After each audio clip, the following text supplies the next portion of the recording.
শিক্ষার্থীরা আজকে আমরা হচ্ছে ভাজক সংখ্যা কিভাবে নির্ণয় করা যায় খুব শর্ট সময়ের মধ্যে বেসিক সহকারে আজকে আমরা শিখবো। তো এখানে দেখো বলছে 36-এর কতটি ভাজক সংখ্যা আছে, 72-এর ভাজক সংখ্যা কয়টি, এই টাইপের যদি কোশ্চেন আসে তাহলে আমরা কিভাবে বের করবো। তো আমরা যদি 36-এর বিষয়ে আলোচনা, এগুলো কিন্তু বিভিন্ন পরীক্ষায় আমাদের আসছিল। 36 যার ভাজক সংখ্যা নির্ণয় করতে হলে ওই সংখ্যাটাকে আমরা প্রথমে লসাগু করবো। 36-কে যদি আমরা লসাগু করি 2 দ্বারা, 18 দুগুণ 36, আবার 2 দ্বারা ভাগ দিলে 9 দুগুণ 18, তাহলে 2 দিয়ে যায় না, 3 দিয়ে ভাগে, 3 তিরিকে 9।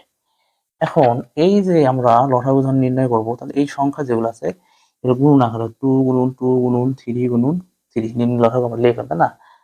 এখন দেখো 2 কয়টা আছে, 2টা, তাহলে 2 এর উপর পাওয়ার 2 গুণন 3 কয়টা আছে, 2টা, 3 এর উপর পাওয়ার। তো এই যে পাওয়ার যেগুলো আছে এগুলো কি করবো, প্রতিটা পাওয়ার সাথে এক করে যোগ করে তার যোগফলটা কি করবো, গুণন করব। তো এখানে যেমন পাওয়ার 2 আছে, 2 যোগ কত, 1 গুণন পাওয়ার 2 আছে, 2 যোগ 1, তাহলে কত, 3 গুণন 3, 3 তিরিকে 9। তাহলে 72, এই যে 36-এর ভাজক সংখ্যা আছে কয়টি, 36-এর ভাজক হচ্ছে 9টি। ঠিক আছে?